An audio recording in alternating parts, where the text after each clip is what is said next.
This is the Joe Watson Show podcast, Northern Ireland's smallest podcast. It is indeed. What about you folks? Hope you're well. What can I say? Welcome to Series 2, and we just start off on a bash, and I wanted to first of all say I'm sorry for the past months, several months that I've not been on, to all my loyal listeners. It's been one of those times, and just had to get reconnecting to things, and new hobbies sort of took over me, and just life, but back again with a vengeance. This is Series 2, Episode 1. So, thought I would just explain myself and what Series 2 means. Well, Series 1 was me normally blathering, and then a few members and a few, guests would have come on. This time, it's me blathering a wee bit, and then I have a feature every week. Maybe every other week. I haven't quite. They were ironing out a few details, but this week begins the new feature, and that feature is called the Entertainment Exchange, and that will fill out the middle part of the podcast, and then I'll come on at the end and thank Alistair. Basically, Alistair is he's the main man of the Entertainment Exchange. Now, first of all, I just want to mention that this week's Entertainment Exchange, I threw out the topic, and I'm not going to tell you, just yet, but I threw out the topic and he accepted. So this week we're going to be doing that, and then we'll when we meet again in a fortnight's time, we'll be doing something that he wants to do, and that's the way it'll go. From then on in, it'll be Alistair all the time. He'll have fresh ideas, he'll have fresh outlooks, he'll be doing different things to do with entertainment. So that's what the podcast's all about, entertainment. So whenever he's not here, it could be just me, or it could be another guy. I'm still ironing out a few details, but it should be good, and it'll not just be me every week. Of course, Big Grab has agreed to come on now and then, so it'll be great to have him on, and you know what, maybe some week we'll have him on with Alistair, and we'll relive some old times, because that's how I met Alistair, which was on the Big Grab show, actually, many years ago. So it'd be good if that there came to pass, that some week we'll be intertwining, and it'll be a bit of crack. But anyway, moving on. So what happens at the first part of the show is I sort of come on and blather a wee bit, talk about things that's happening in Joe World, maybe touch on a topic, and then hand it over to the segment, which obviously this week will be the Entertainment Exchange. And then after that, then I'll come on again, blather a wee bit more, and say bye-bye, and that'll be the end of the pod. I'm hoping the podcast will last anywhere between half an hour and 40 minutes. If it lasts an hour, we'll be well and good. If it doesn't, well, that's it. But I'm nearly certain that the weeks that Alistair's doing the entertainment news or Entertainment Exchange, he will be, it'll probably be well over the hour. Who knows? But anyway, so that's what's happening. And then I'm sort of toying with the idea of starting Joe's Joey's. So basically, Joe's Joey's is a package on what do you call it? What do you call that thing? Oh, hey, Patreon. That's what it is, Patreon. And basically, you become a Joey, and you come on there, and each month you'll get behind the scenes. Maybe you'll get a wee bit extra of something that was cut out, or maybe get a Q&A session, just random. So so I'm going to try and make that a bit of a regular thing.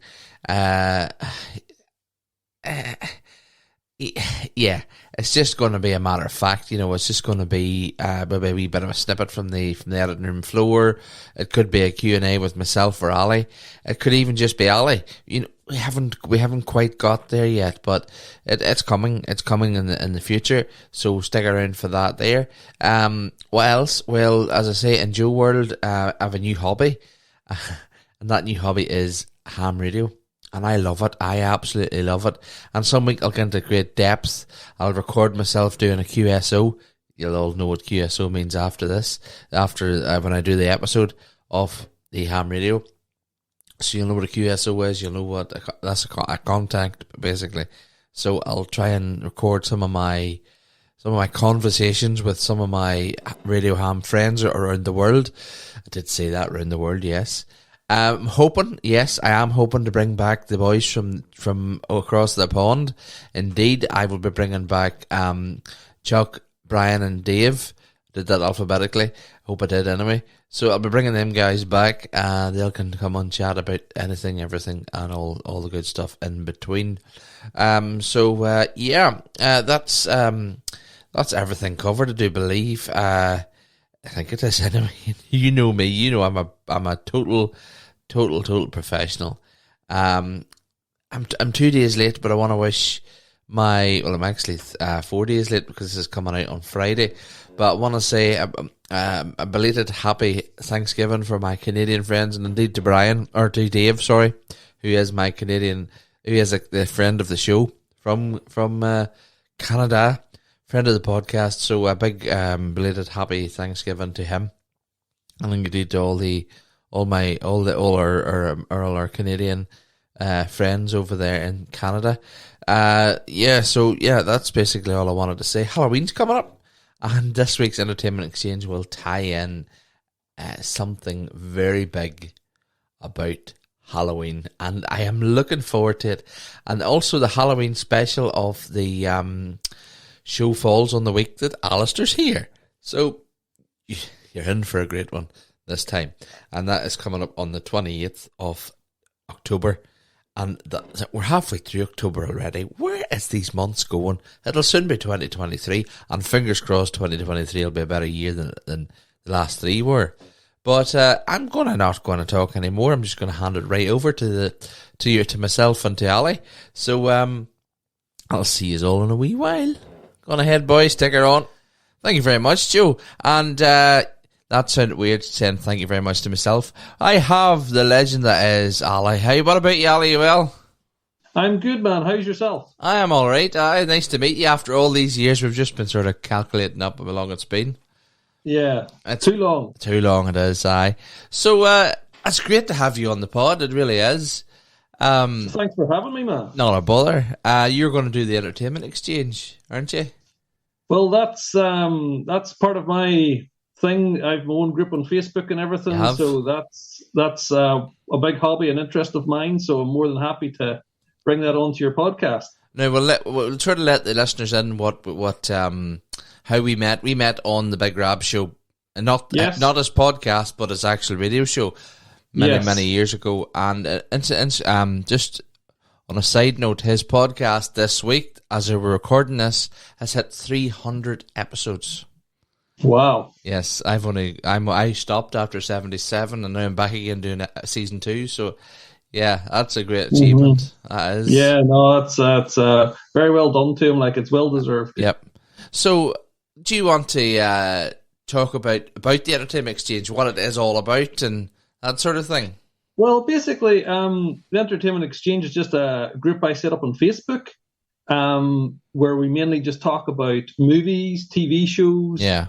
Games, sort of technology, gadgets, anything pop culture, nostalgia, it's a bit of everything. There's something for everybody there, Yes. Aye. I'm really looking forward to what the coming weeks and months is going to bring out of this.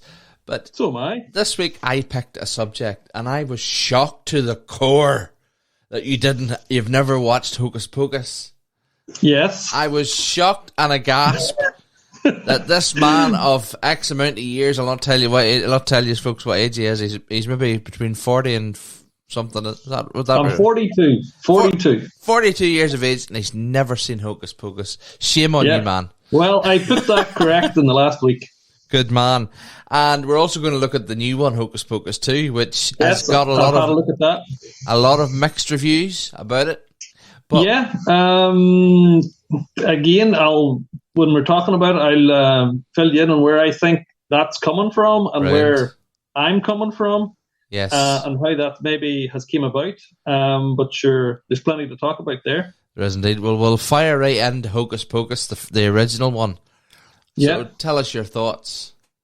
Well, my thoughts on it is, how can I put this? a lot of the films from the early 80s, maybe going into the 90s, with a lot of people, things like these here are what I would call, sort of cult classics. And a lot of people's positive sort of outlooks on these types of movies, shows, or whatever it is very much based on nostalgia. Yes. Because they've grew up with this movie. Yes. Every Halloween, they've probably watched it. Even if it wasn't Halloween, they've probably watched it. It's just more or less one of those movies that's been on repeat in the background when they've been growing up. And that obviously, I think, can cloud people's judgments on some of these older movies and TV shows and things. And somebody like myself can come along fresh. I'm not wearing the rose-tinted glasses. I can watch it, just watch it basically for what it is without all the emotional baggage that comes with it. Yes. And if I'm just watching it for what it is, it's an okay family-type horror comedy, that would be fine for somebody to watch with the kids. Maybe if they're about 10, 11, secondary school sort of age, maybe and up would be fine as a family movie. It didn't win any awards when it came out. No. It's not going to win any awards now. Do you know why that was? Because their initial release was July. July, yes. I was looking into this and how they thought they would get a more audience bringing it out when the schools was off in July for the school holidays. Yes. Little did they know that was probably one of the worst mistakes they could do. Correct. I think it fell out of the top 10 after 2 weeks and only made 8 million on its initial weekend. So pretty much what you would call box office failure. For being a big Disney movie, and as well as that, critically it didn't do well either. No. Like Roger Ebert, one of the most famous critics, gave it 1 star. It got pretty much slated across the board. It's sitting now, I think, at 41% Rotten Tomatoes, which isn't terrible. No, but it's not great. It's more or less where I think the movie is. Yeah. It's accurate. It's watchable. It's got its charms. And as to say, if you're coming to it with the nostalgia as well, then you're bringing a lot more to it, and you probably would get much more enjoyment out of it. It will bring you back to the memories of when you're watching it when you were younger. Yeah, absolutely. I didn't initially see it. Never was younger. It was more of a couple of years ago. A couple of years later, it wasn't. I said a couple of years ago. I meant to say a couple of years later. It was maybe 1996 or 7 before I initially probably saw it. A lot of people would have watched movies then when they were going down to Extravision or Blockbuster, getting their videos out, hiring out their videos, or obviously there was a lot more movies on TV then, on the repeats on TV, is where a lot of people, I think, then you maybe videoed it or taped it. I think that's what I did from back in the day, and you could have rewatched it whenever you wanted. The good old VHS tape was the Netflix of the 1990s. It definitely was, yeah. If you're like me and old enough to remember that. All the police academies in all a row. Of course. And if you're recording off Channel 4, you make sure and you cut out all the ad breaks. Absolutely. So, I'll head it off. Who was your favourite character and who stood out to you? I think the kid characters were okay. Probably, obviously, you have the 3 main characters. You have Bette Midler, Sarah Jessica Parker, and Kathy Najimy, if I'm saying that correctly. But I think Doug Jones as the good zombie. I can't even remember the name. Billy Butcherson. Yes, that is probably my favorite character. I have a big sort of appreciation for Doug Jones and his work. Okay. In lots of different movies, and seeing that he popped up in this as usual, playing that sort of body, sort of, it's hard to describe. If you see some of his other movies, you know what I mean. Sort of, he's really acting with his physicality as opposed to his speeches or his lines. He's really acting with his physicality, and I really enjoyed him in the movie. Yes.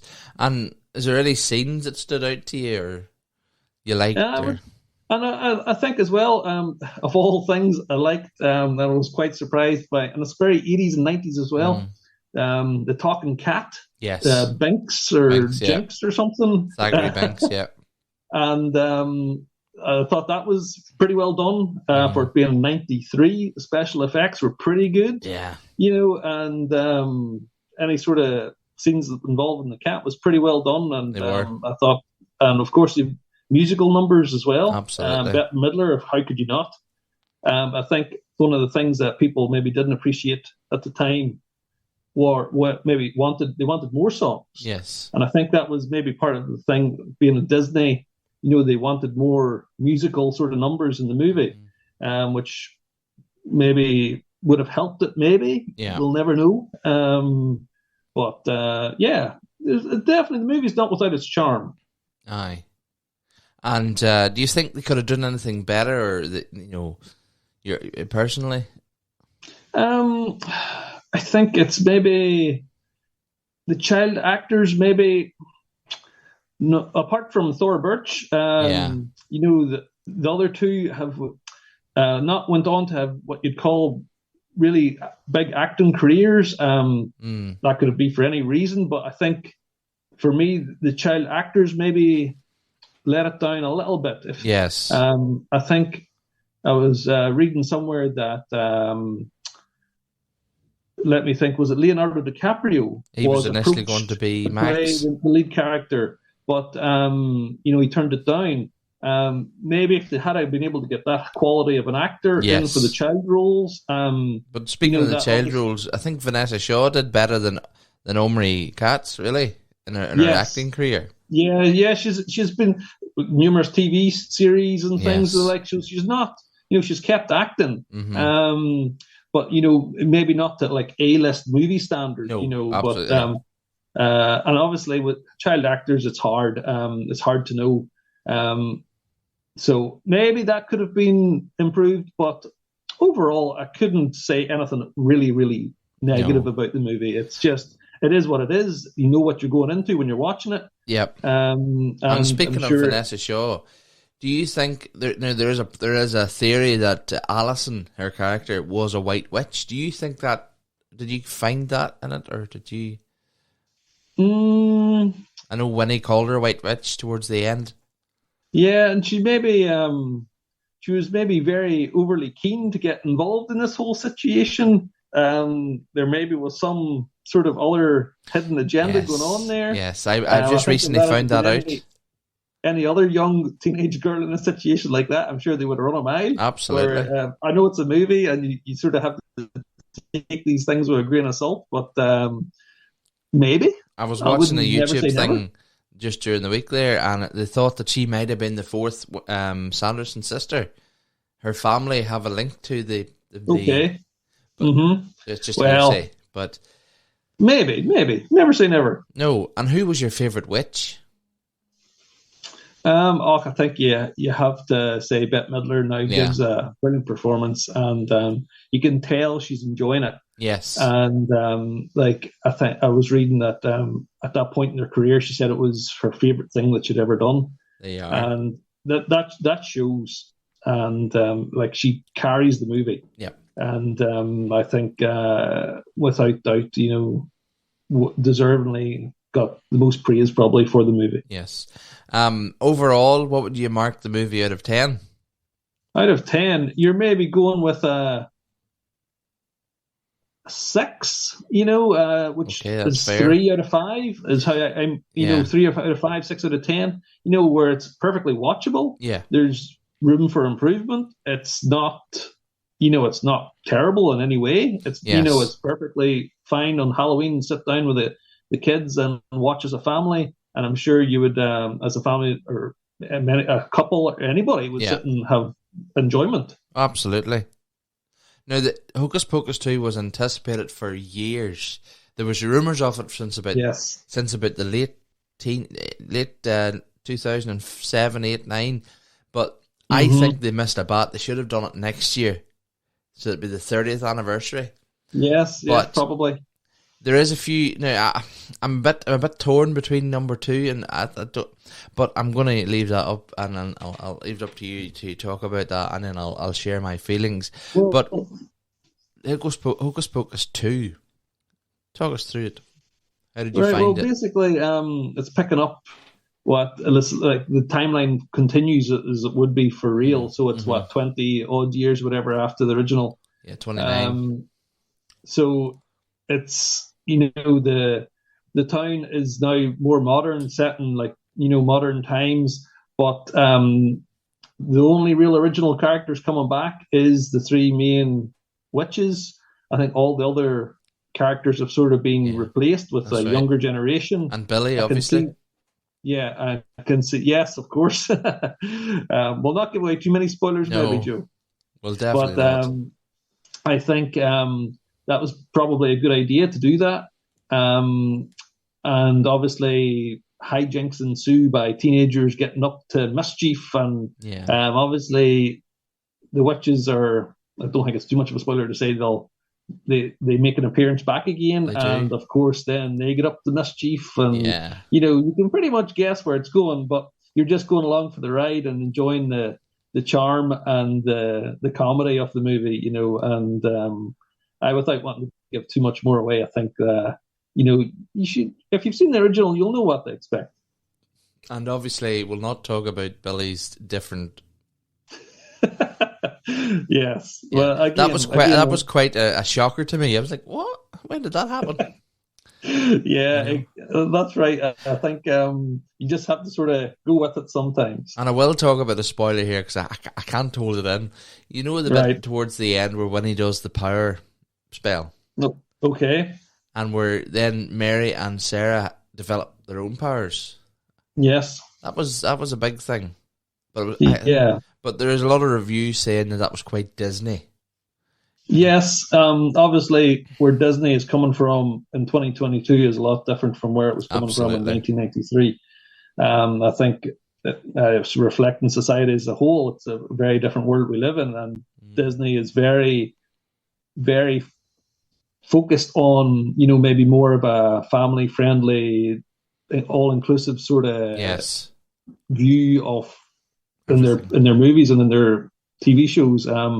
Obviously, with Disney Plus now essentially available 24 hours a day in anybody's house. Yeah, it's they have a wide reach, and obviously they're very keyed into that and having to protect their brand and their image. Yes.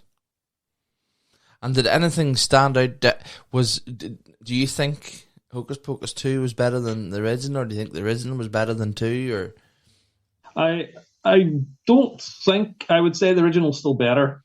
Obviously, it has that charm. It was filmed in the 90s, and I think you can tell in this new one where the special effects, I think, are deliberately done in almost a 90s style. Yes. Where it's nothing to do with, I don't think, budget. I think it was deliberately done like that to sort of match in with the style of, obviously, the first one in the 90s. Yeah. The green screen, nearly when you're looking at it, you could, it's very 90s, but I think that's obviously done on purpose. So I can see how the two match, well that way. But I think, again, the child actors, I don't know if they're, I don't want to say they're poor in any way, but I don't know, they're not going to win any awards, basically. Yeah. But again, I think a lot of people, the big thing is what I wanted to talk about here coming into the Hocus Pocus 2 is people's bringing their nostalgia with them. And going into this movie, a lot of people, as you say, had decades of expectation of what this sequel was going to be. Yep. They've had it built up in their own head. And when it's not what they're expecting, they're disappointed. And that usually doesn't have a reflection on the actual movie itself. No, it just has a reflection of the person's expectations. And you can see this across the board in movies like Star Wars. Yes. All sorts of movies that have had, people grew up with and then maybe went away for a while and now has come back.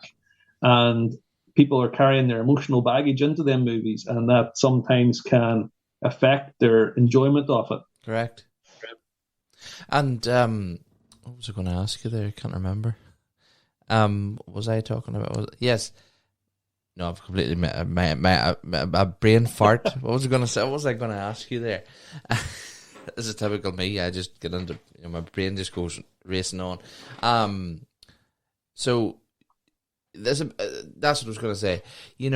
People do have a lot of nostalgia. It was like Mrs.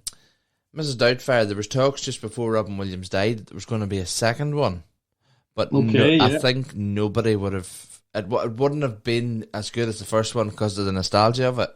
Yes. There's lots of things where you can see across the board in movies, TV shows, games, everything that sometimes are just better leaving alone. Exactly. One of the most ones that they've up until this point they have left alone. I think it helps it is something like Back to the Future. Yeah.